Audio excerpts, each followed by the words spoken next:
Bonsoir à tous. Heureux de vous accueillir tous ce soir pour la première conférence, puisque comme d'habitude, ces conférences des maisons d'évangile sont en deux parties, enfin identiques, mais une ici même à la maison du séminaire, identique peut-être pas tout à fait, je suis jamais allé aux deux d'affilée, donc je ne peux Moi pas non le dire. plus, c'est un clone. Le lendemain, c'est toujours un clone. Mais donc sur ces conférences qui sont là et qui, avec les habitués, donc un grand merci à tous d'être là. Alors je vais quand même vous présenter la conférencière, mais qui est un peu connue parce qu'elle est venue quelques fois. Donc Madame Yelena Dipédé, qui est donc professeure d'Ancien Testament à Metz. Voilà. Université de Lorraine. Voilà, Université de Lorraine. Donnons le vrai titre. Et donc, qui va ce soir, puisque nous avons dans la deuxième année sur Genèse 1-11, donc l'année dernière, nous avions vu avec elle les récits de création. Oui. Voilà. Et donc, aujourd'hui, ça va être les questions familiales. On va essayer, parce voilà, que c'est une très vaste question. Avec les toldotes, comme vous Oui, disiez, voilà. les généalogies, Les généalogies. et donc de pouvoir voir cela. Donc, un grand merci à elle. Je pense que ceux qui sont là ont déjà eu l'occasion de vous entendre. C'est sans doute aussi pour ça qu'ils sont aussi là ce soir. Donc, un grand merci à vous et bonne conférence à tous. Merci aussi. Je pense que c'est aussi le service de communication du diocèse qui est très, très performant, qui ramène du monde. Bonsoir à chacune et à chacun. Même si on est tous masqués, ça me fait plaisir d'être là, de vous retrouver en vrai, puisque je ne sais plus si c'était l'année dernière ou il y a 2 ans, mais c'était l'année dernière, je pense. On s'était vus, mais avec un écran interposé. Pardon ? On progresse. Peut-être que la prochaine fois, on ne sait pas dans combien de temps, on pourra aussi se démasquer pour se parler. Alors, on va parler de la Genèse. C'est d'ailleurs pas la première fois qu'on va parler ensemble de la Genèse, parce que, bon, il y a eu le prélude à votre travail en maison d'évangile sur les 11 premiers chapitres, ce qu'on a l'habitude d'appeler les récits mythiques, hein, depuis la création du monde jusqu'au début de l'aventure d'Abraham. C'est ce que vous avez travaillé. J'avais mon beau livret et puis je l'ai laissé dans ma chambre. Je l'ai pris exprès, donc je l'ai laissé dans ma chambre. Mais c'est pas grave, vous l'avez toutes et tous sous les yeux. Et puis, pas seulement sous les yeux, vous l'avez bien travaillé. J'ai, par curiosité, creusé un peu dans mes archives et j'ai vu qu'en 2015, déjà, ça va faire 7 ans, on a parlé ensemble de l'histoire de la femme sœur.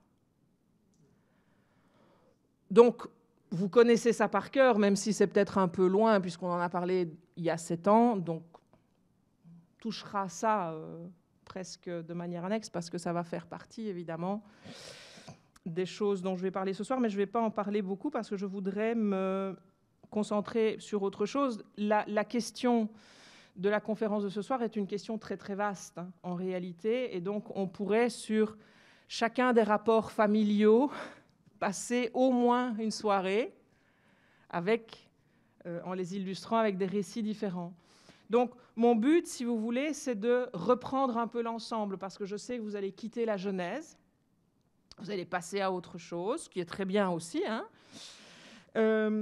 Et donc, je vais reprendre des choses que vous avez travaillées là, cette année, les 2 années qui ont précédé, mais je vais aussi me tourner vers la suite du livre pour essayer de vous montrer comment ce récit, qui est un vrai récit, même s'il y a des épisodes différents qui sont racontés, mais c'est une histoire suivie du début, donc de la création du monde jusqu'à la fin de l'histoire de Joseph. Au-delà de tout ce qu'on peut dire sur la formation du livre de la Genèse, hein, qui est très compliqué, ça va ? Je ne m'intéresserai pas du tout à ça. C'est un fait que la composition du livre de la Genèse est quelque chose de très complexe, dont on ne connaîtra probablement jamais les tenants et les aboutissants de la formation. Mais le résultat, même s'il y a quelques heurts, quelques difficultés, fait une histoire suivie, magnifique, qui raconte, après ces 11 premiers chapitres que vous avez travaillé, même s'il y a déjà dans les 11 premiers chapitres des histoires de famille, qui racontent des histoires de famille et des rapports familiaux. Donc, je vais essayer du mieux possible, mais vous comprenez que puisque c'est un livre qui, pour être court dans l'ensemble de la Bible, est quand même assez long malgré tout, je vais devoir passer un peu vite sur certaines choses, mais j'essaye de ne pas prendre trop de temps. Comme ça, si vous avez des questions, après, on passera un peu plus de temps avec les questions. Alors, est-ce que je peux demander à l'intendance de me dire à quelle heure maximum il faut que je me taise pour vous laisser la place, hein?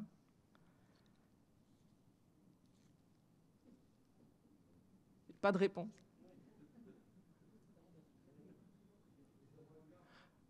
Oui, ben, je vais essayer à 9h30, comme ça on aura plus de temps pour les questions et les réponses.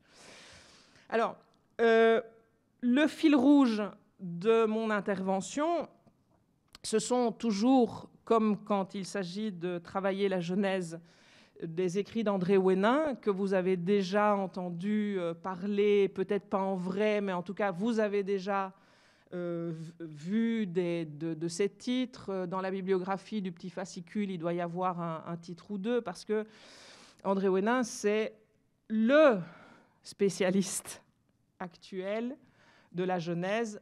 Dans la francophonie, c'est sûr. Attention, je n'ai pas dit en France, hein, j'ai dit en francophonie. Hein. Et certainement au niveau mondial aussi. Même si vous savez que dans les milieux anglophones, quand on n'écrit pas en anglais, on est un peu moins lu. Hein. Bon, ça, c'est un autre problème. Et donc, mon but, c'est d'essayer aussi d'illustrer donc l'intérêt que ces récits très anciens, l'intérêt que ces récits a encore aujourd'hui, en particulier dans le cadre d'un questionnement sur l'humain et de son être en relation. Alors, il est évident que quand il est question de relation de l'humain, on peut envisager des relations entre humains, et spécifiquement alors, puisque c'est la plus petite cellule, dans le cadre familial, et puis éventuellement aussi avec Dieu. Mais la Genèse s'intéresse peut-être davantage aux relations humaines qu'à la relation avec Dieu, ou mieux, de l'adéquation, de la bonne adéquation des relations humaines va dépendre la relation avec Dieu. Donc, je ne dirais pas qu'elle est secondaire, mais elle est seconde. Ça va, vous voyez la différence entre les deux? OK. Et la Genèse, l'ensemble de la Genèse est en réalité empreinte, comme j'essaye de vous le dire, d'une humanité tout à fait profonde. Et on peut s'y plonger, que l'on soit croyant ou pas, du reste, parce que l'intérêt de lire ces textes n'est pas du tout dans un espèce de vague idéal spirituel, mais véritablement dans ce qu'elle raconte, dans ce que la Genèse raconte des relations humaines, et elle le fait sans condescendance, sans mièvrerie.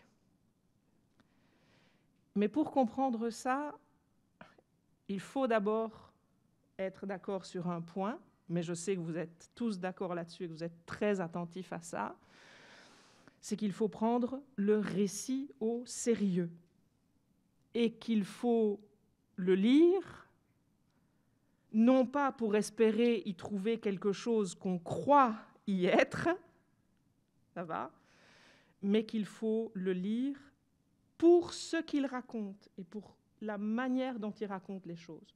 Donc, non pas projeter sur le récit ce qu'on a envie d'y trouver, mais le laisser parler et rencontrer ce qu'il raconte.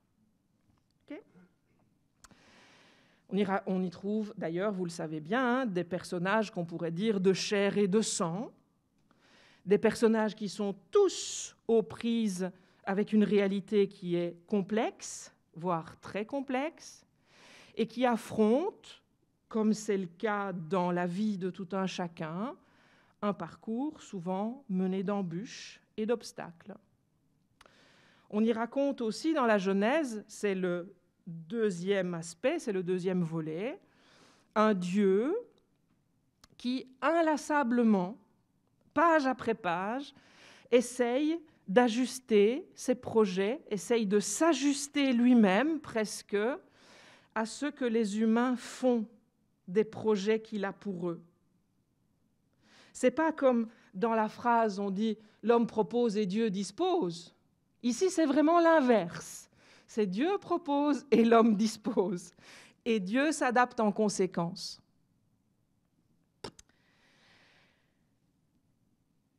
Et qu'est-ce que les humains font de ces projets? De tout, pour le meilleur, mais aussi pour le pire.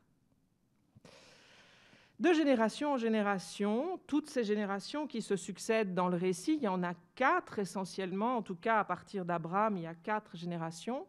Les mêmes promesses divines se renouvellent, mais du côté humain vont se répéter aussi les mêmes travers, souvent les mêmes violences ou les mêmes impasses. Rassurez-vous, ça n'arrive que dans l'Ancien Testament, ces choses-là. Plus ailleurs, c'est fini, on ne connaît plus tout ça. Je vais vous le redire à la fin et vous allez me dire si oui ou non j'ai raison. Mais le désir de vie qui s'exprime dans ces récits, dans la Genèse en particulier, est vraiment authentique. Mais depuis les toutes premières pages, et c'est ce que vous avez travaillé ces 2 années, vous savez qu'un certain serpent n'est jamais très loin, en réalité. C'est lui qui a piégé l'homme et la femme, et il ne cesse, donc qui sont dans le jardin d'Éden au début, et ce serpent ne cesse d'être présent de manière discrète, de ruser, toujours avec cette même intention, faire passer le bien pour le mal, et donc de transformer la recherche du bien en chemin de malheur. Pour le dire autrement, la Genèse est véritablement un livre qui raconte la vie sans cacher les aspects les plus crus de la réalité humaine. Mais ce que la Genèse essaye de mettre en évidence essentiellement, ce sont toutes ces illusions qui mènent à des impasses pour que le lecteur, c'est-à-dire nous, si on prend ça au sérieux, on essaye d'apprendre, page après page, à repérer de manière lucide ces illusions, pour essayer de repérer ces impasses, pour avancer et grandir en humanité. Autrement dit, si je devais le dire avec une expression un petit peu plus familière, je dirais, page après page, le récit essaye de nous sensibiliser, essaye d'allumer en nous un détecteur de serpents. C'est ça le but. Parce qu'au fond, si effectivement le Créateur qui est mis en scène depuis le début de la Genèse veut le bien, son but c'est aussi de mener l'humain sur le chemin qui conduit à l'arbre de la vie. Même si ce chemin est fermé à Adam et Ève après s'être laissés maîtriser par le serpent. Et l'humain n'est pas laissé seul dans cette épreuve, l'épreuve qui est la vie au quotidien. Il a, l'être humain dans le récit, un compagnon qui au fond est le personnage principal du récit, même si page après page, il se fait de plus en plus discret. Et ce personnage, c'est Adonai Elohim. Alors, le terme Elohim, vous le savez, c'est un terme hébreu qui signifie Dieu ou divinité. C'est un terme générique qu'on traduirait en français avec Dieu, soit avec une minuscule, soit avec une majuscule, selon le Dieu que l'on vise, celui auquel on croit ou celui des autres, autrement dit. Ça va ? Alors que le terme Adonai est un remplaçant, si vous voulez, pour ne pas prononcer le nom propre du Dieu d'Israël, ces fameuses 4 consonnes qu'on appelle en langage technique le tétragramme. Ça va ? Eh bien, ce compagnon, il est là et il accompagne l'humain. Alors, petite prémisse, je n'utiliserai jamais, sauf ce que je viens de dire là maintenant, le terme Dieu ce soir. Parce que je ne veux pas que vous pensiez que le personnage qui est construit par le récit, qui est le fruit d'une élaboration à la fois littéraire et théologique, se confond directement avec le Dieu de la foi. Dieu de la foi, c'est les théologiens qui l'étudient, qui savent beaucoup de choses d'ailleurs sur qui il est. Le bibliste, plus modestement, il regarde un récit, il regarde comment les personnages dans un récit évoluent, et il sait bien que ce personnage particulier qui s'appelle Adonai Elohim dans le texte ne correspond pas de manière directe. Autrement dit, c'est la représentation du Dieu des croyants qui ont écrit ce texte. Mais ce n'est pas dans l'absolu le Dieu de la foi. Alors, je ne sais pas si vous comprenez bien ce que je vise là, mais on y reviendra, si vous voulez, après, sans aucun problème. Alors, entrons sans plus tarder dans les récits, parce que malgré tout, le temps passe, et j'ai dit qu'à la demi 35 au maximum, j'arrêtais, je l'espère. Des histoires de famille, en commençant quand même par un petit rappel du début, c'est-à-dire ces 11 premiers chapitres que vous avez travaillés ensemble. Alors, ce qui montre indubitablement que la Genèse est une histoire de famille, c'est ce que rappelait le père Gelé tout à l'heure, c'est que dans l'ensemble de la Genèse, vous avez une formule qui balise véritablement le texte et qui est reprise 10 fois, donc c'est beaucoup, hein, et c'est la formule, alors je vais d'abord vous la dire en hébreu, mais peu importe, ça c'est pour les soirées mondaines, hein, puis je vous dirai ce que ça veut dire après. En hébreu, la formule, c'est « Ele Toldot », ce qui veut dire « ceux-ci sont les engendrements de ». Et donc, c'est une formule qui souvent va introduire des généalogies. Et si on introduit des généalogies, ça veut dire qu'on va entrer dans une suite de générations. Par exemple, vous trouvez cette formule au début de l'histoire de Noé. Vous la trouvez au début de l'histoire d'Abraham, vous la trouvez au début de l'histoire de Jacob ou de l'histoire de Joseph. Mais vous la trouvez aussi à la fin du premier récit de la création. Vous vous souvenez, ceux-ci sont les engendrements du ciel et de la terre. Comme quoi, ces deux éléments fondamentaux ont à faire les uns avec les autres, mais plus que ça, c'est une formule qui dit qu'il y a quelque chose de l'ordre des naissances, de l'ordre des lignages. Autrement dit, c'est un livre qui raconte l'histoire des fondements. Les fondements du monde, ceux-ci sont les engendrements du ciel et de la terre. Et ce fondement du monde, il est mis en place, vous vous en souvenez, hein, par une parole qui fait être, c'est la parole du Créateur.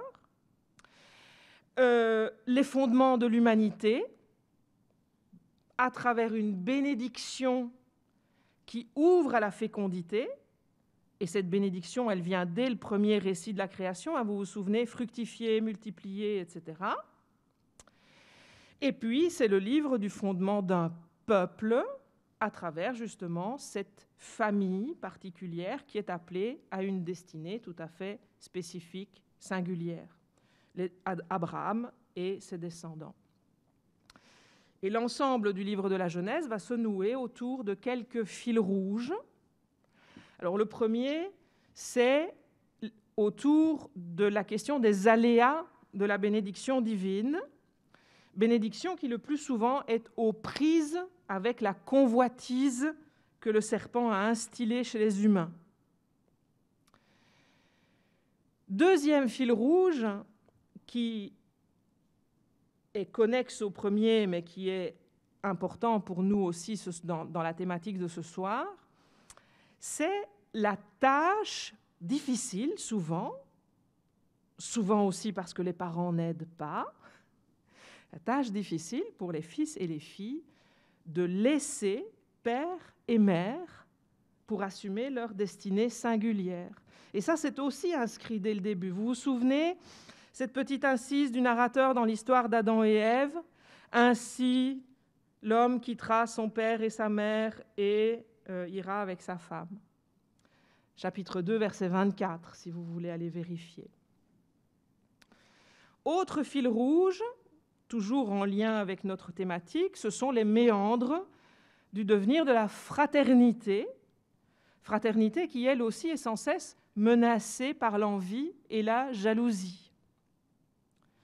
Autre fil rouge, mais qui nous intéressera un peu moins ce soir, c'est la relation délicate entre l'élu d'Adonai, savoir Abraham et ses descendants, et les étrangers, puisque cette relation va aussi mettre en place les actions plus ou moins présentes d'Élohim, qui va jouer, qui va intervenir parfois en faveur des uns ou en faveur des autres. Et tout ça est noué autour, donc ce qui noue tous ces fils rouges différents, c'est une thématique fondamentale, vraiment fondamentale, à savoir le bonheur et le malheur des humains.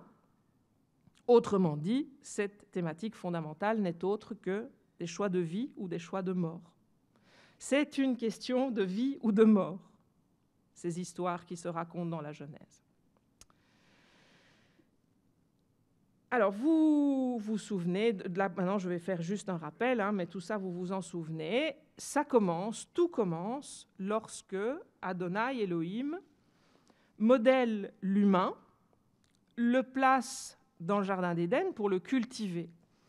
Et il s'adresse à lui pour la première fois en manifestant sa sollicitude justement pour sa vie.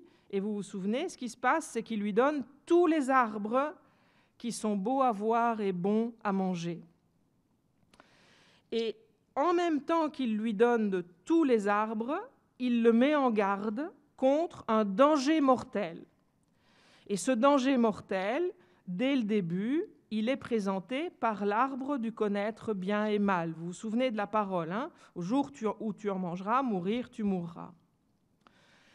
Ce faisant, autrement dit, par ces deux paroles, qui ne sont pas si contradictoires que ça, au fond, vous savez, Adonai Elohim ouvre l'humain au désir en même temps qu'il lui pose une limite vitale, mais aussi il va lui signifier quelque chose de fondamental en lui disant ça, à savoir que bien et mal ne sont pas l'objet d'un savoir, surtout pas d'un savoir livresque et surtout pas d'un savoir qu'on pourrait s'approprier très vite en mettant la main dessus. L'ouverture à l'autre, ce qui se dit à travers cette parole, c'est que l'ouverture à l'autre, la relation avec l'autre, n'est possible que si on désire entrer en relation avec l'autre, mais le désir pour la relation à l'autre n'est possible que si on manque de quelque chose.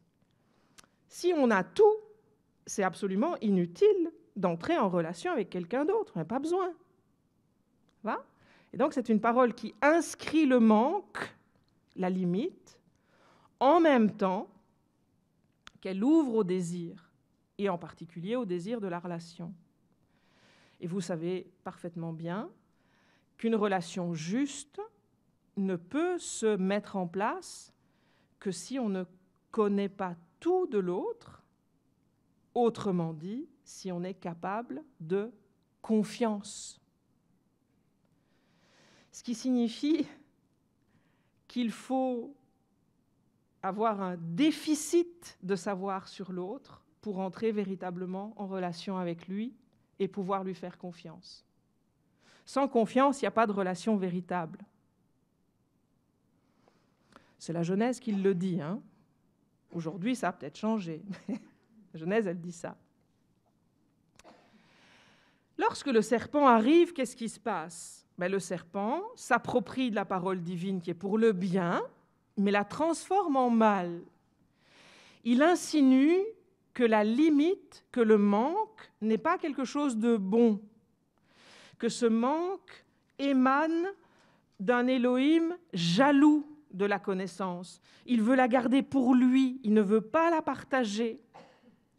Et le serpent présente donc cet Élohim comme un adversaire malveillant que les humains pourront mettre en échec s'ils l'écoutent, lui, le serpent, qui se présente comme un conseiller, un ami qui vous veut du bien, qui leur veut du bien. Et effectivement, comme le serpent l'a dit, les yeux des humains s'ouvrent à ce moment-là. Mais si vous vous souvenez du récit, ils s'ouvrent dans la méfiance de l'autre. Vous vous souvenez, ils se rendent compte qu'ils sont nus. Or, la nudité, ça peut être le lieu de l'échange et du désir partagé, mais dans le contexte qui est là, comme ils ressentent le besoin de se couvrir, la nudité, c'est aussi le moment où on montre ses faiblesses, on se montre comme on est. Et donc, si on n'est pas dans une relation de confiance, l'autre peut se servir de cette faiblesse, il peut nous détruire par cette nudité qu'on lui a montrée, par cette faiblesse qu'on lui a montrée. Donc, les yeux s'ouvrent, mais dans la méfiance de l'autre, et ils se rendent compte, comme le dira un peu plus loin la femme, que le serpent les a trompés. Mais c'est trop tard.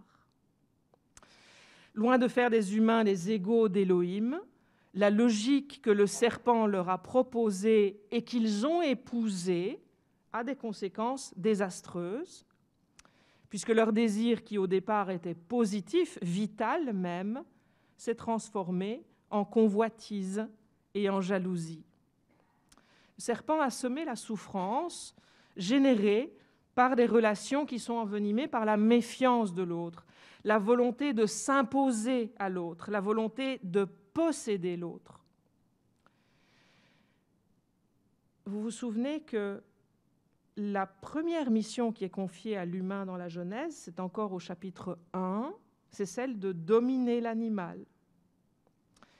Eh bien ici, lorsqu'ils obéissent au serpent, ils se laissent dominer par l'animal plutôt que de s'en rendre maître. Et ils empruntent ainsi un chemin qu'Adonai va dénoncer comme mortifère au moment où il déclare que le serpent est maudit. Quelque chose qui va ressurgir d'ailleurs dans l'épisode suivant, lorsque Caïn, qui est mu par une envie analogue à celle des parents, va assassiner son frère et il se plonge de lui-même dans le malheur, de l'errance et de la peur. Ça, c'est au chapitre 4. Donc, je vous ai rapidement rappelé les premières pages du récit, juste pour se remettre en tête ces éléments fondamentaux, parce qu'ils sont vraiment fondamentaux. Ça montre quelque chose d'essentiel, me semble-t-il, c'est que le bien et le mal ne sont pas une affaire de morale. Même si les moralistes essayent de s'en emparer, ils ont raison de réfléchir là-dessus, hein, mais le bien et le mal ne sont pas une affaire de morale, en tout cas pas pour la Genèse. Parce que si vous lisez bien, vous vous apercevez que le récit de la Genèse ne porte aucun jugement de valeur sur les personnages et sur leurs choix. Et si le récit ne fait pas ça, c'est vraisemblablement parce que le lecteur ne doit pas penser que les choses sont simples, qu'il suffit d'une espèce d'équation mathématique pour remettre tout à zéro, de penser que seule la morale entrerait en compte lorsqu'il s'agit de vie ou de mort. Parce que l'enjeu véritable de toute cette histoire n'est autre que la vie, on l'a dit, l'épanouissement de la bénédiction, autrement dit, ce qui est évidemment contraire à la mort, mais qui est quand même inscrite dans le récit, montre à quel point cette mort est inscrite au cœur même de la vie et que des choix qui mènent au malheur inscrivent plutôt la mort que la vie dans les existences de tout un chacun. À partir, donc ça va jusque-là, vous me supportez encore? Okay. À partir de Caïn, l'humanité se multiplie et vous savez qu'on commence à inventer les arts et les techniques. Enfin, dans le récit, on invente arts et techniques, mais parallèlement, la violence ne cesse d'augmenter et de semer le mal. Vous vous souvenez qu'Adonai avait rassuré Caïn en menaçant quiconque le tuerait d'une violence 7 fois supérieure. C'est une parole qui, dans son contexte, visait à protéger le meurtrier, mais qui très vite est détournée de son esprit par un certain Lamech, qui va de lui-même se prémunir en disant, après avoir tué quelqu'un, en disant que celui qui s'en prendrait à lui serait châtié non pas 7 fois, mais 77 fois. On est déjà un pas en avant dans la spirale ascendante de cette affaire-là. Et puis, vous le savez, les générations se succèdent et toujours parallèlement, la violence se multiplie alors que justement les humains font proliférer le malheur et méditent le mal. Tout ça toujours raconté sans jugement, hein. Moi, je suis probablement beaucoup plus moralisatrice quand je vous raconte les choses que ne l'est le récit de la Genèse quand il se déploie. Et vous savez qu'Adonai se repent d'avoir créé les humains. Il décide de faire place nette, de recommencer tout à zéro avec Noé. Là, pour une fois, il y a un jugement de valeur, c'est le seul juste. Et puis, dès que le déluge a eu lieu, il regrette sa décision et il s'engage de ne plus recourir à la violence, une violence de ce type-là pour répandre le mal. Et ça paraît logique, puisque son projet, c'est la vie et non la mort, vu les conséquences du déluge. Il s'engage dans l'alliance. Et il va aussi prendre des mesures pour canaliser la violence, qui, comme je l'ai rappelé, ne cesse de croître depuis Caïn. Et on a même l'impression que Adonai est surpris par cette violence qui augmente, comme s'il ne s'y attendait pas au moment où il a créé l'humain.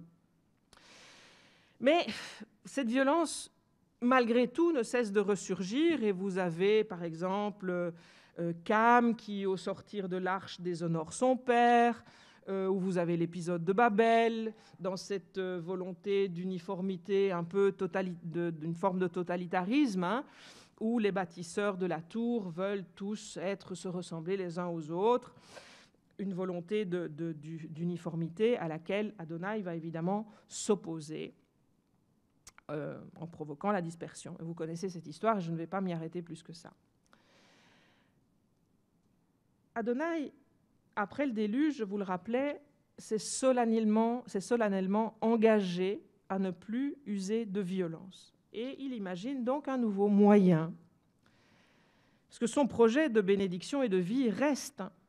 Et dorénavant, cette mise en œuvre va passer par la collaboration libre d'un partenaire humain. Et c'est là que les choses se corsent, parce que ça n'a rien de simple. Dès que l'humain en question, j'ai nommé monsieur Abraham, est choisi comme partenaire pour la mise en œuvre du projet, les choses tournent mal. Vous vous souvenez, au chapitre 12 de la Genèse, pour la première fois, Abraham rencontre des étrangers qu'il ne connaissait, permettez-moi l'expression, ni d'Ève ni d'Adam, et il a peur d'eux, il s'en méfie alors qu'il ne les connaît pas, et ça tourne mal. Vous vous souvenez, hein, on en a parlé aussi, c'était justement en lien avec l'épisode de la femme sœur, cet épisode-là. Abraham est angoissé à l'idée qu'on puisse le tuer pour s'emparer de sa femme parce que sa femme est belle. Alors il lui demande de se faire passer pour sa sœur pour que tout aille bien pour lui. Mais les répercussions de cette manière inadaptée qu'Abraham a d'être en relation avec sa femme sont très rapidement néfastes. Parce que les Égyptiens ne reçoivent pas la bénédiction et la vie d'Abraham. Au contraire, des plaies viennent frapper le roi d'Égypte et sa cour, au point qu'Abraham est raccompagné à la frontière comme persona non grata et s'il vous plaît, ne revenez plus. Cette inadéquation d'Abraham est aussi évidente plus avant dans le récit, lorsque il va céder à une demande de Sarai. On est en plein dans les relations familiales, là, c'est les relations de couple. Qu'est-ce qui se passe un peu plus loin? Vous vous souvenez, Sarai, elle est stérile, mais elle est impatiente d'avoir un enfant. Et au lieu de faire confiance en la promesse d'Adonai, elle va essayer de trouver une solution elle-même. Et la solution, c'est quoi? De mettre dans le lit de son mari sa servante, Agar, l'Égyptienne, pour qu'elle devienne une sorte de mère porteuse, au fond. Et puis, Sarai, une fois que l'enfant sera né, elle adoptera le bébé et tout ira bien. Ah, pense-t-elle. Abraham se laisse faire, et de nouveau, se laissant faire, il ouvre la voie à des conséquences malheureuses, puisque Agar, évidemment, tombe enceinte, et tombant enceinte, elle regarde sa maîtresse de haut. Sarai ne le supporte pas et s'en prend à son mari pour qu'il vire la servante. Il n'aime pas prendre des décisions, ce garçon-là, et Sarai va maltraiter la servante jusqu'au point où Agar va s'enfuir. Rassurez-vous, là aussi, ça n'est que dans l'Ancien Testament. Puis Agar revient et elle donne à Abraham un fils, alors que Sarai est toujours stérile. Alors, les deux épisodes, là, celui avec les Égyptiens et celui-ci, sont évidemment très différents, mais en réalité, il y a une constante entre les deux, puisque dans un cas comme dans l'autre, Abraham croit bien faire. Et soit il croit bien faire en se protégeant, ça c'est avec les Égyptiens, soit en contentant sa femme, plutôt que de s'opposer à ce qu'elle demande.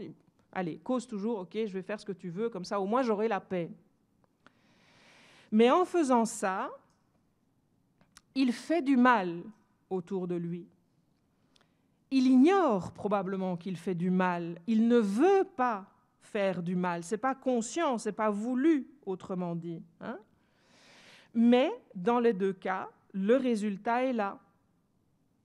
Alors que dans d'autres épisodes, il peut poser des choix différents avec des effets différents. Souvenez-vous, lorsqu'Abraham constate qu'il y a un conflit larvé entre ses propres bergers et les bergers de Lot, eh bien, il propose à Lot de se séparer et il dit même à Lot, choisis l'endroit où tu veux aller. Et en se séparant, ils vont retrouver, chacun des clans va retrouver la paix, puisque la confirmation de cette décision d'Abraham pour le bien de tous débouche sur la confirmation des promesses qu'Adonai lui avait faites. Et souvenez-vous d'un autre épisode où Lot est protagoniste. Quand Lot est emmené prisonnier par des rois, Abraham rassemble des troupes pour aller le libérer, lui et tous ceux qui ont été faits prisonniers. Et c'est suite à ça que Melchizedek reconnaît qu'Abraham est béni, puisque son action a été source de vie pour tous.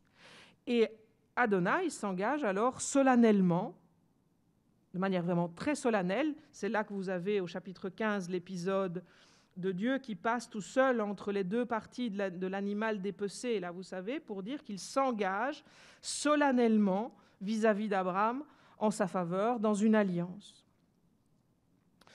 Autrement dit, vous voyez que Abraham, il peut poser des choix différents, certains dans le contexte familial qui ont des revers plutôt négatifs et d'autres qui ont des conséquences plutôt positives. Mais là où ça a des conséquences positives, c'est parce que Abraham agit soit pour le bien commun, soit pour le bien de l'autre, d'un autre. Vous allez me dire, oui, mais pour Sarai, c'était son bien aussi. Ben non, justement, quand Sarai demande à Agar d'avoir un fils avec Abraham ou de chasser Agar parce que Agar commence à lui courir sur le haricot, c'est pas pour le bien ni de Agar ni de Sarai. Ça va ? Alors que dans les 2 autres épisodes que je vous ai rappelés, c'est pour un bien commun, un vrai bien commun.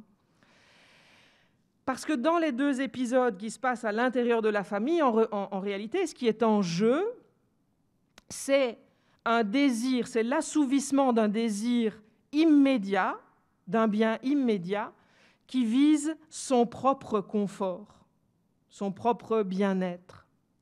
Se sauver quand on se croit menacé, quand on se croit menacé, ça c'est avec les Égyptiens. Satisfaire sa femme sans résister à son désir, alors que Abraham connaît les promesses divines. Donc il pourrait dire à Sarai, « Hé là mon ami, attends une seconde, ça ne va pas ce que tu demandes là », ce qu'il ne fait pas. Et cette attitude donc, qui est vraiment guidée par le désir d'assouvissement d'un bien immédiat cause à autrui du mal qui, à un moment donné, va aussi se retourner contre Abraham. Et dans ce 2e cas, je vous le donne en 1000, vous pourriez répondre en chœur. Ce qui pousse Abraham à agir, évidemment, c'est la convoitise, même s'il ignore qu'il est mu par ça.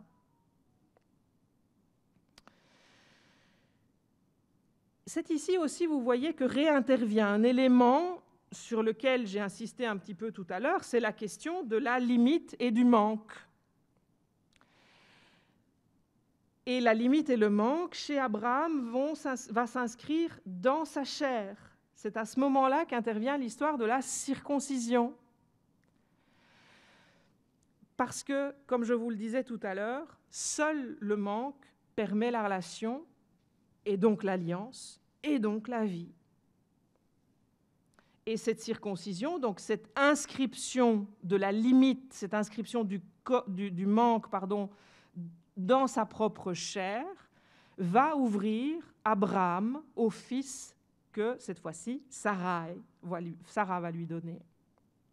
Mais Abraham va aussi devoir comprendre, vous le savez bien, hein, que pas plus que son épouse, son fils est à sa disposition. Et là, vous vous remémorez aussi l'histoire de la ligature d'Isaac, hein, ou du sacrifice d'Abraham au chapitre 22.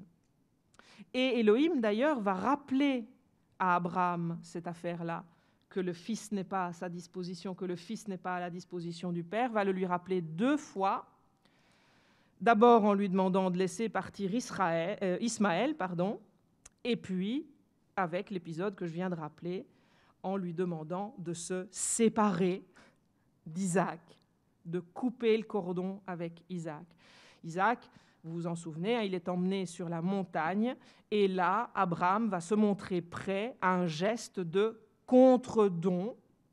Et c'est parce qu'il se montre prêt à ce geste de contre-don, c'est-à-dire à faire un cadeau aussi précieux que celui qui l'a reçu, qu'il reçoit la confirmation définitive des promesses de vie surabondantes pour lui et pour sa descendance.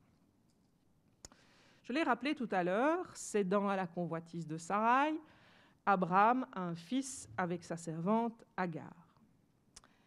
Après la naissance d'Isaac, Sarah va faire chasser Agar et Ismaël pour que Ismaël n'hérite pas avec son frère. Encore la jalousie et la convoitise à l'œuvre dans le chef d'une mère pour son enfant. Et donc, ce qui est perçu comme un bien aux yeux de Sarah, en réalité, va provoquer du mal chez son fils et chez le frère de son fils aussi, certainement, même si l'histoire d'Ismaël n'est pas racontée, hein, parce que Sarah va séparer son fils de son frère aîné dès le moment du sevrage. Et donc ces deux frères, en réalité, n'ont pas la possibilité, à cause du conflit entre leurs mères, n'ont pas la possibilité de connaître l'aventure de la fraternité. On peut d'ailleurs se demander si ce n'est pas cette séparation des deux frères, Ismaël et Isaac, au moment du sevrage, qui n'est pas... Excusez-moi. On peut se demander si cette séparation-là n'est pas ce qui explique en profondeur qu'au moment où Isaac devient père à son tour, il se lie de préférence pour son fils Ésaü. Parce que Ésaü, en réalité, par de nombreux aspects, lui rappelle son grand frère. Il est chasseur comme son grand frère, il vit dans le désert comme son grand frère. Donc, il y a quelque chose de ressemblant, si vous voulez. Il y a des traits de ressemblance entre Ésaü et Ismaël. Et sa femme, d'Isaac, Rebecca, préfère le petit. Non pas l'aîné, mais le petit, Jacob. Et encore une fois, la relation entre les deux frères, Jacob et Ésaü, va être empoisonnée, comme empoisonnée, en réalité, par des préférences que les parents vont mettre en place, parents qui, de nouveau, consciemment ou inconsciemment, jettent leur dévolu sur un fils, sur une fille, plutôt que sur un autre. Quelles que soient les raisons, enfin, il n'y a pas de jugement à poser là-dessus. Ça va ? Et donc Rebecca, dans l'histoire, va pousser Jacob, qui, vous vous souvenez, a déjà dérobé, grâce au désir d'Ésaü, grâce à l'envie d'Ésaü, le droit d'aînesse, le fameux plat de lentilles. Eh bien, Rebecca va pousser Jacob à lui dérober aussi la bénédiction qu'Isaac réserve pour son aîné, donc pour Ésaü. Et Jacob, pour faire cela, aidé par sa mère, n'hésite pas à tromper son vieux père qui est désormais aveugle et donc n'a plus que l'ouïe et le tact pour le toucher, pour reconnaître qui est en face de lui. Encore une fois, vous voyez que le souci du bien, pourvu qu'il soit immédiat et destiné à soi-même ou à son favori, entraîne du malheur autour de soi, mais c'est encore une fois l'illustration de la convoitise à l'œuvre. Et les conséquences de toutes ces manigances ne se fait pas attendre, puisque Ésaü, désespéré quand il se rend compte de ce qui lui est arrivé, médite de réserver à son frère le même sort que Caïn avait réservé au sien. Autrement dit, il veut le tuer. Et Rebecca, qui entend ça, s'emploie à renvoyer, à éloigner Jacob, qui, vous vous souvenez, s'en va chez son oncle Laban, frère de sa mère, en attendant que ça se passe, Et Jacob, effectivement, va trouver un peu de paix chez son oncle. Mais de nouveau, là aussi, très vite, le scénario va se reproduire. Au détriment de Jacob, d'abord, et puis de Laban.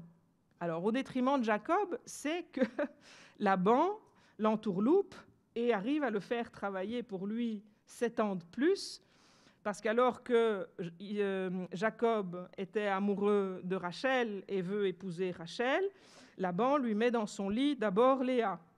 Et puis, si tu veux Rachel, 7 ans en plus. OK. Au détriment de Laban, c'est l'histoire de Jacob qui lui vole la moitié de son troupeau avec la fameuse histoire des bêtes tachetées et des bêtes pas tachetées. Autrement dit, il dépouille Laban du meilleur de son bétail. Et la situation devient tellement dangereuse pour Jacob qu'Adonai le pousse à fuir à ce moment-là. Il doit s'en aller, sinon c'est difficile pour lui. Et Jacob va fuir en effet, mais avant ça, il va avoir avec Laban une explication plutôt musclée, signe de ce que la recherche, encore une fois, de son propre bien fait du mal à l'autre et provoque une escalade, et seule la séparation va pouvoir mettre fin à cette escalade. Cela dit, les deux vont finir par trouver un accord, hein. Ils se donnent chacun leur parole, se fiant à la volonté de l'autre de respecter l'alliance qu'ils ont conclue. Ils mangent ensemble, c'est un bon signe qu'ils mangent ensemble, mais après qu'ils ont mangé ensemble, c'est chacun pour soi et chacun de son côté. Donc, autrement dit, une forme de fraternité, même si c'est oncle et neveu, a réussi à trouver son chemin à travers la convoitise et la violence, même si tout n'est pas définitivement apaisé entre ces deux-là, loin s'en faut. Il n'y a que des hommes jusque maintenant. Alors on va regarder les deux sœurs, hein, du côté des femmes. C'est pas, désolé hein, les filles, c'est pas mieux. Hein. Bon, il y a Sarai et Agar, j'y reviens pas sur ces deux-là, mais elles sont rivales en amour, donc on peut, dans un triangle, on peut comprendre une sorte de rivalité comme ça. Sauf que le problème, c'est que les deux sœurs, là, les filles de Laban, Léa et Rachel, qui sont sœurs, elles deviennent aussi rivales en amour, puisque leur père les marie toutes les deux au même homme. Hein. Pas très catholique tout ça, hein, franchement. Léa et Rachel connaissent aussi des conflits très animés à cause de la jalousie, puisque chacune d'entre elles veut pour elle ce qui lui manque et dont l'autre est comblé. C'est quoi? C'est des enfants pour Rachel, qui est stérile, et c'est l'amour du mari pour Léa, puisque le mari est amoureux uniquement de Rachel, et donc Léa, qui a beaucoup d'enfants, avec les deux servantes, elles ont presque toute la fratrie à trois, lui manque quelque chose d'essentiel. Mais est-ce qu'il n'en aurait pas été autrement si Laban ne s'était pas acharné à les marier toutes les deux avec le même homme? On peut se poser la question, hein. Le récit ne le dit pas, mais en réalité, c'est le choix du père qui détermine aussi une partie des tensions entre les deux sœurs. Alors, cette histoire de ces deux sœurs montre aussi qu'une autre issue est possible. Elles sont jalouses l'une de l'autre, ça c'est indéniable, mais elles arrivent à mettre un terme à leur querelle lorsque chacune, même si elles ne renoncent pas totalement à leur propre intérêt, fait droit au désir de l'autre.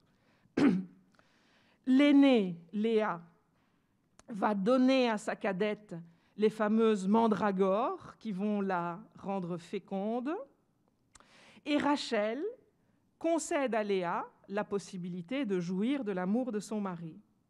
Alors, elles sont encore un peu calculatrices, mais quand même, elles donnent chacune à l'autre ce qui lui manque. Et même si cet échange n'est pas complètement exempt d'envie et de jalousie, puisque elles espèrent quand même, chacune des deux, obtenir quelque chose en retour. Hein, donc, ne nous fions pas qu'aux apparences. L'intervention d'Élohim là-dedans, après cet échange, va faire que le conflit va se calmer et tout ira bien dans le meilleur des mondes possibles. Et vous vous souvenez aussi d'une issue relativement positive au moment où Jacob et Ésaü se retrouvent, puisque on avait quitté il y a quelques minutes Jacob qui s'enfuyait de chez Laban, ayant peur pour sa vie. Il va à l'encontre d'Ésaü qui l'avait laissé quelques années auparavant avec la menace de le tuer, vous vous souvenez? Eh bien, quand ils se retrouvent, Jacob se rend compte qu'Ésaü a oublié leur ancien conflit, leur ancienne dispute, et il l'accueille véritablement en frère, avec un échange de paroles qui montre aussi que Jacob, finalement, ne veut plus tromper son frère. Il ouvre ainsi la voie à une réconciliation véritable. Et d'ailleurs, à ce moment-là, c'est au chapitre 33, Jacob rend symboliquement à celui qu'il appelle cette fois-ci « mon frère », hein, il lui rend symboliquement la bénédiction qu'il lui avait volée. Une même issue positive va couronner aussi l'histoire de Joseph et de ses frères. une histoire qui, vous vous en souvenez, là aussi, dans la famille, ça tourne pas rond, hein, là aussi, ça commence mal. Encore une fois, cela dit, les frères, l'ensemble de la fratrie, héritent du passif de leurs parents. La recherche de l'intérêt propre, le désir du bien pour soi, y compris chez Jacob qui capte Joseph rien que pour lui, parce que vous vous souvenez, Joseph, c'est le fils de la femme qu'il aime. Et donc, comme cette femme est morte, en couche d'ailleurs, avec Benjamin, il reporte tout cet amour captateur, si je peux dire, sur Joseph. Mais c'est sûr que quand c'est comme ça, le reste de la fratrie en ressent, évidemment. Bon. Et il y a une forme d'insensibilité, donc, au mal aussi que l'on cause aux autres. De nouveau, volontairement ou involontairement. La question n'est pas là, mais le résultat est là. Et les conséquences sont évidemment jalousie, haine, violence. Il ne faut pas vraiment s'en étonner, hein. Ça coule un peu de source. Ce serait beaucoup trop simple si, en 2 coups de cuillère à peau, on revenait à tout le monde est beau, tout le monde il est gentil et tout va bien dans le meilleur des mondes. Donc, les frères, vous vous souvenez, veulent dans un premier temps tuer Joseph, puis ils décident de le vendre comme esclave, et puis il est emmené par des marchands en Égypte, où Joseph va connaître une série d'expériences qui vont le faire grandir en sagesse. Et quand, 20 ans plus tard, il voit arriver ses frères pour acheter du pain pour la famille affamée, puisque c'est une période de famine, hein, il va mettre à profit, mais positivement, la position de pouvoir dans laquelle il se trouve. D'abord, il part pour amener ses frères à revisiter leur passé de haine et de méchanceté. Puis, il va pousser leur vieux frère à cesser d'accaparer un fils. C'est devenu Benjamin depuis que tout le monde croit Joseph mort. Et enfin, il va mettre à l'épreuve la capacité de fraternité des frères vis-à-vis de l'ensemble de la famille, et en particulier vis-à-vis de Benjamin, qui est devenu le petit préféré de papa.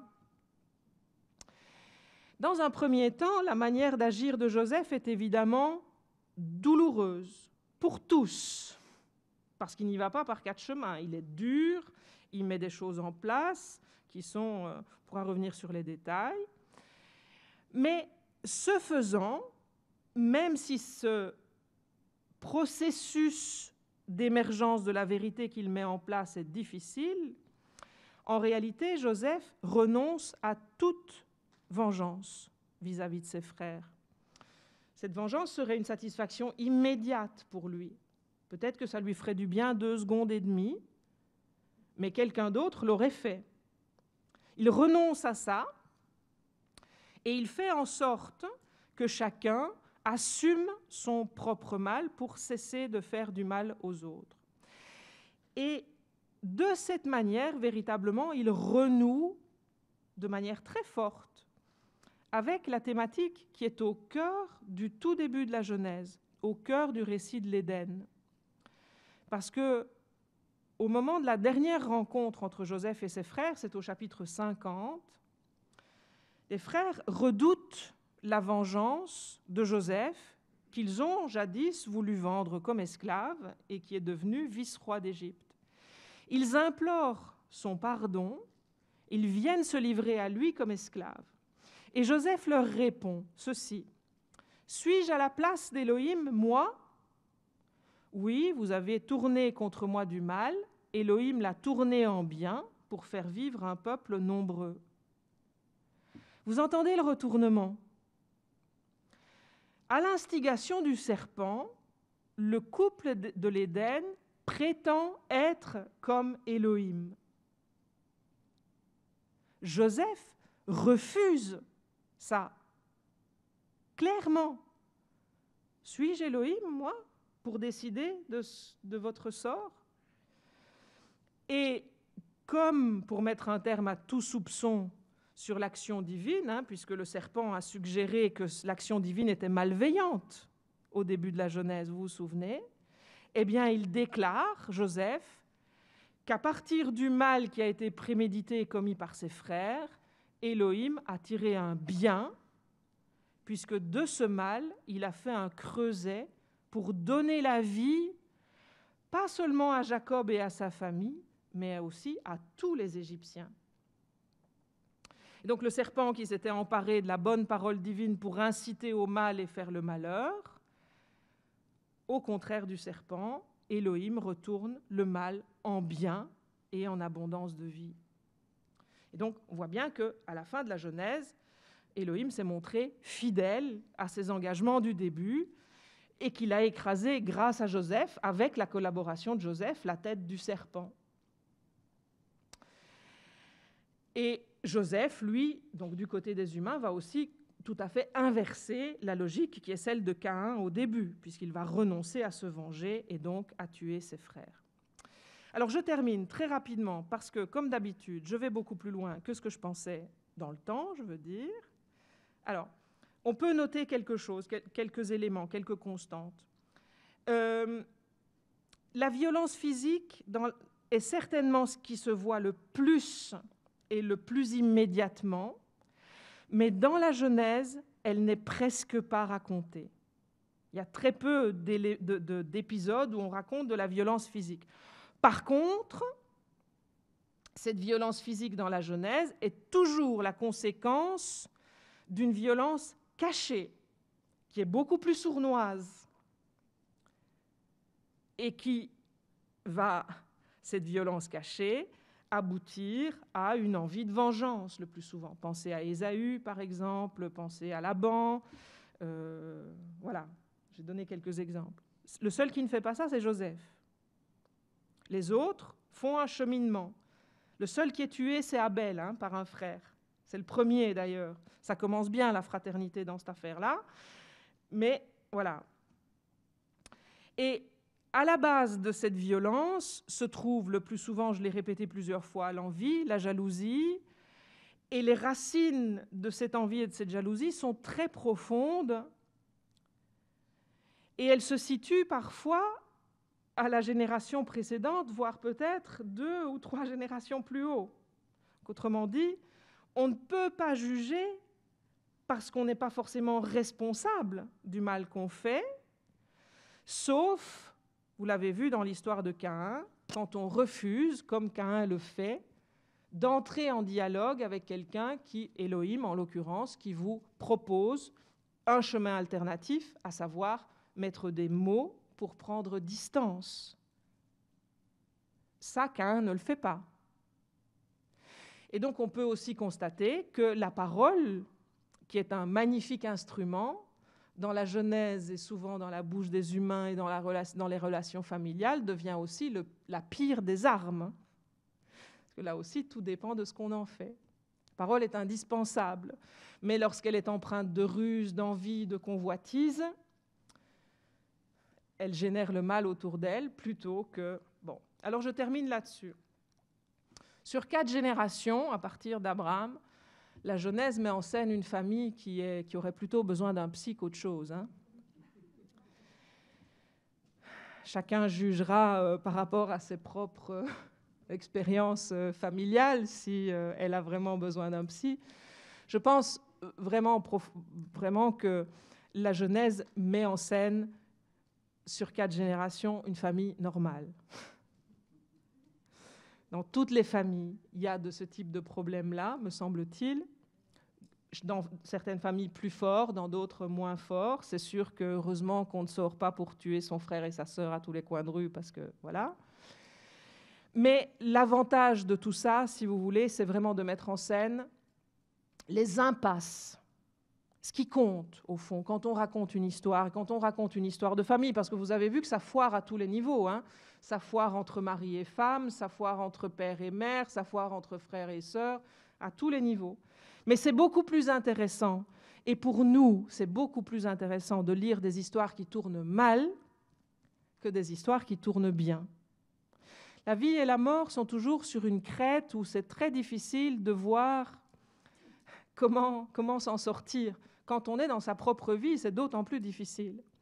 Avec cette espèce de miroir que le récit nous présente, on est mis face à des situations où ça tourne généralement mal, avec quelques ébauches de manière où ça peut bien tourner, justement, probablement, pour nous faire regarder aussi lucidement, de manière lucide, ce qu'il en est dans l'existence de tout un chacun.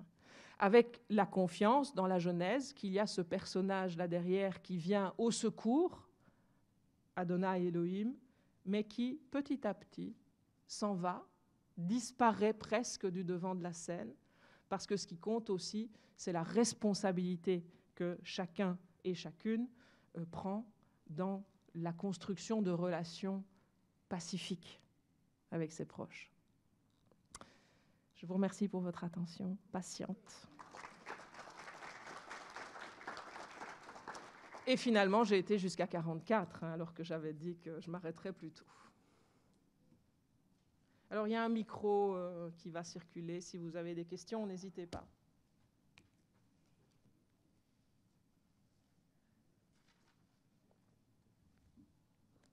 Il faut l'allumer, peut-être.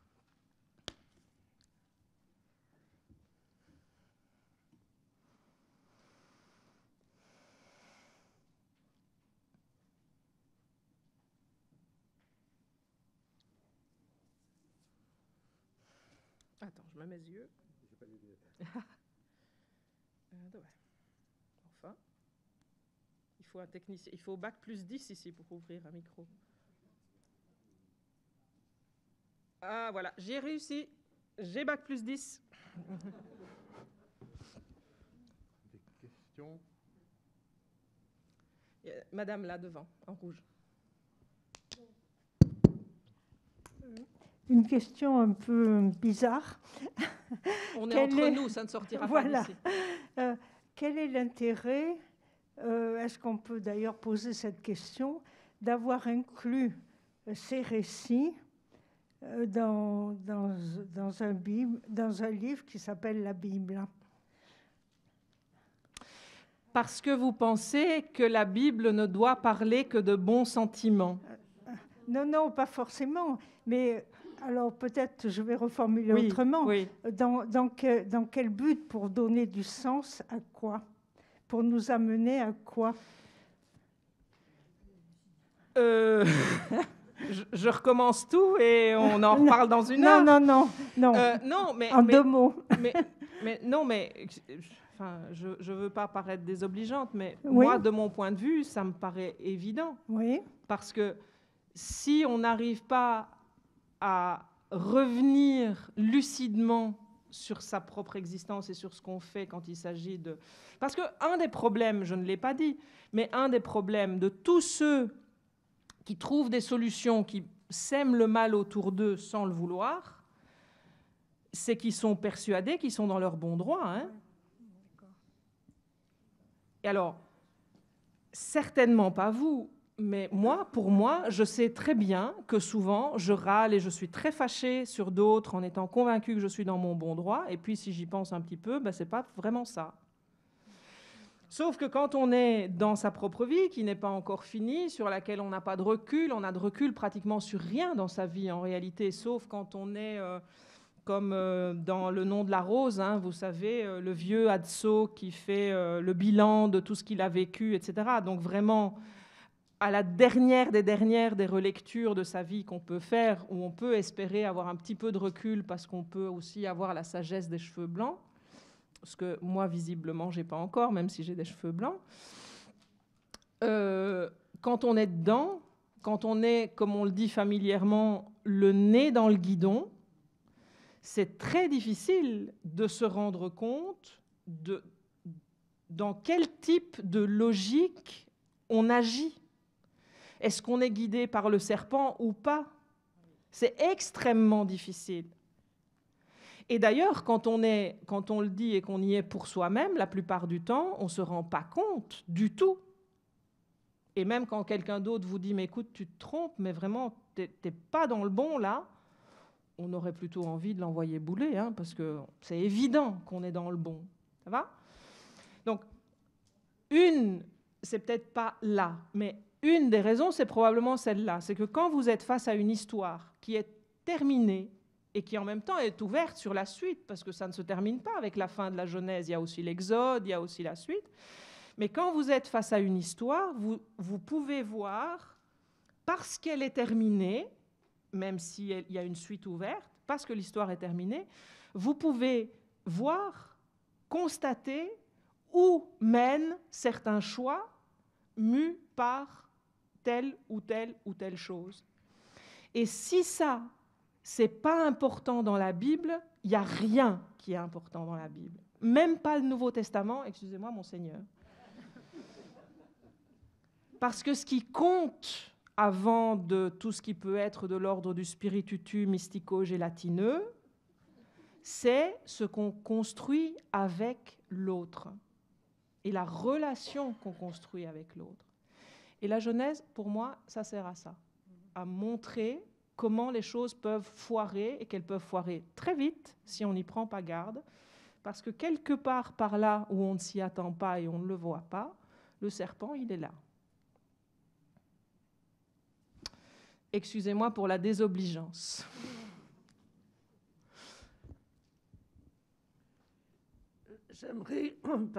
J'aimerais que vous commentiez, vous expliquiez une phrase qui est donc dans la Genèse 3:1. Le serpent était le plus rusé de tous les animaux des champs que le Seigneur Dieu avait fait. Donc parfois on se dit, ah, le serpent c'est Dieu qui l'a fait. Bien sûr, comme toutes les créatures. Comme toutes les créatures. Bon, donc, voilà, parfois, on peut se sentir, enfin moi personnellement, un peu gêné par cette phrase en disant, le serpent, il a été créé par Dieu, et dans les textes, il représente l'aspect sournois, rusé, le mal, en fait. Alors, il y a quelque chose qui ne vous apparaît pas du tout dans la traduction que vous avez là, c'est que derrière le mot rusé, il y a un mot hébreu qui veut dire rusé, évidemment, mais qui veut aussi dire nu. Ça joue sur... C'est véritablement un jeu de mots avec les mêmes consonnes. Vous avez arom et arum, c'est un veut dire nu et un veut dire rusé. On est obligé, quand on choisit quand on traduit, de choisir une des deux significations. Mais c'est évident, donc appel à faire un peu d'hébreu aussi, hein, c'est important. Vous savez, quand il faut lire les bons textes dans leur langue. Enfin, vous ne pouvez pas lire Shakespeare en français, c'est ridicule. Il faut lire Shakespeare en anglais. Idem pour la Bible, il faut la lire en anglais. Non, pas en anglais, en hébreu. Donc, il y a là quelque chose... Donc, il faut prendre cette phrase dans son contexte, parce que si vous la lisez comme ça, en fait, vous êtes en train de la sortir du contexte et de faire de cette phrase un espèce d'absolu. C'est clair que la création est toute émanation, je ne sais pas si c'est le bon mot, mais c'est celui-là qui sort là maintenant, de Elohim créateur. OK. Mais si vous vous souvenez à la fin du chapitre 1, l'humain reçoit comme mission explicite de maîtriser l'animal. Et à un moment donné, il y a un animal qui sort du lot, qui est à la fois nu et rusé, et qui va entrer en relation avec l'humain. La question étant, par rapport à l'arrière-fond, qu'est-ce que l'humain va faire face à cet animal qui va ruser avec lui? Est-ce qu'il va le dominer ou est-ce qu'il va se laisser dominer par lui? Parce qu'au fond, cette histoire-là n'est autre que l'illustration, qui se termine mal, de cette mission qui est confiée à l'humain dès la fin du chapitre 1 de la Genèse. C'est comme si on faisait un zoom en avant pour montrer, ben voilà ce qui va se passer. Il a cette mission-là, voilà comment il va sortir dès qu'un animal va sortir du bois et va se confronter à lui. Ça va? Eh bien, il n'arrive pas à le maîtriser. Il se laisse maîtriser par lui, donc c'est raté, pourrait-on dire, un peu rapidement. C'est dommage, mais c'est comme ça. C'est une manière de raconter cette question qui est une question humaine fondamentale, avec laquelle on ne peut se départir qu'avec un cheminement qui est un cheminement quotidien presque. Et cette réalité, c'est la jalousie, la convoitise et la violence. Elle est représentée par le serpent. Oui ? Oui, merci de nous avoir éclairé sur cette psychopathologie quotidienne qu'on vit encore aujourd'hui. Mais là, vous avez parlé essentiellement de la descendance d'Adam par Caïn. Oui. Mais il y a une autre descendance d'Adam dans la Genèse, Oui. par Caïn, qui est la descendance de Seth. Oui. Et une chose que je ne comprends pas, et j'aimerais que vous nous éclairiez là-dessus, c'est que dans la descendance de Caïn, vous avez deux descendants qui ont les mêmes noms, c'est-à-dire Lémec, Enoch et Lémec. Et dans la descendance de Seth, Enoch ne meurt pas, et la descendance de Seth mène à Noé.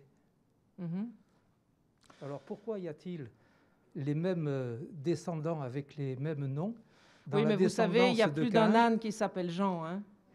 C'est une réponse facile. Bah, c'est une réponse pas facile, mais elle est évidente. Enfin, c'est pas parce qu'on utilise deux fois le même prénom que forcément il y a un problème au niveau du texte. Non, il n'y en a pas, on est bien d'accord. Mais il y a des... C'est inutile de multiplier les prénoms alors qu'on a envie d'en donner les mêmes. Alors, j'ai jamais travaillé spécifiquement sur ce passage-là, mais de toute façon, la Genèse ne va se centrer que sur la descendance qui l'intéresse. Oui, mais là, il y en a deux. Et vous n'avez pas parlé de celle de Seth. Pourquoi on a occulté Seth? Mais on occupe... Oui, il y a 7, on est bien d'accord. Il y en a même 8, 9 ou 10, si on veut. Non, excusez-moi, il est tard. Hein. Mais ce n'est pas une question d'occulter quoi que ce soit. C'est qu'à un moment donné, quand on veut raconter une histoire, quelle qu'elle soit, il faut choisir ce qu'on raconte.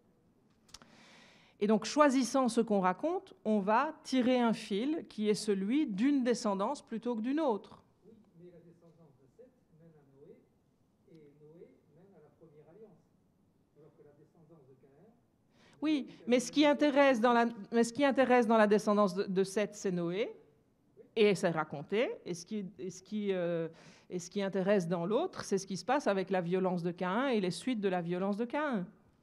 Oui, mais dans la descendance de Caïn, comme vous l'avez dit très justement, Dieu s'efface. Non. Il s'efface dans la Genèse, pas dans la descendance de Caïn. Ne me faites pas dire ce que je n'ai pas dit. Hein. Dans la Genèse, du côté Caïn, Dieu s'efface, d'après ce que vous avez dit. Non, j'ai pas dit ça. Dieu est là.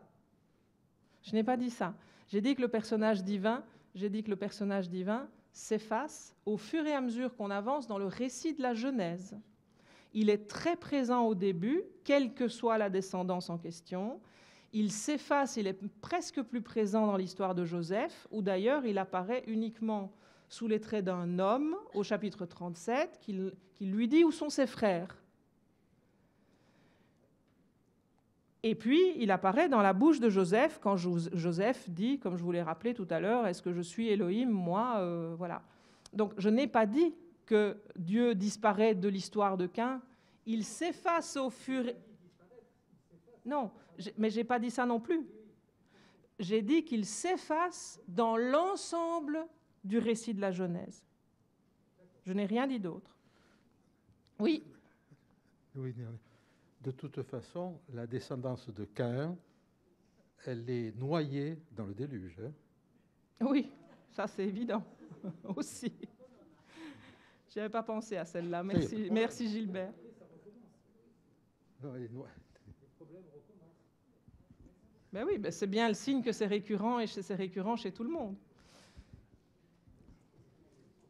Oui ?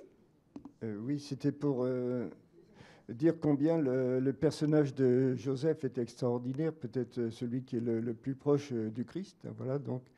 Mais avant lui, il y a déjà le personnage d'Ésaü, qui, après le passage de Yabok, montre son désintéressement total et va même court vers Jacob pour le serrer dans ses bras, un peu comme voilà. Donc je veux dire, il est déjà on peut dire l'icône de la réconciliation. Il dit à Jacob, enfin Jacob lui dit, je t'ai vu comme le visage de Dieu. Voilà. Donc c'est assez.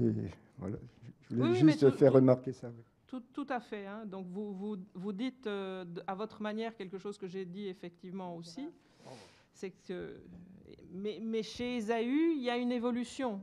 Et l'évolution, elle est aussi probablement liée justement à cette lutte avec le messager.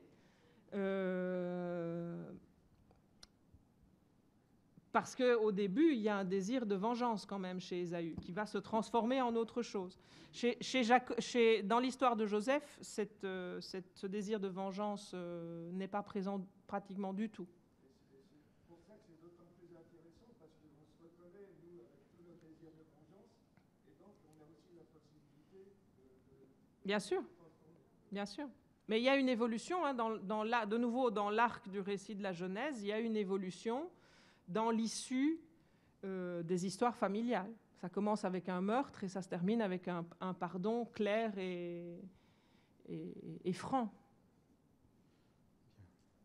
Je crois qu'on va arrêter là. Il est 22 heures. L'Esprit Saint est allé se coucher. Merci encore. Merci à vous.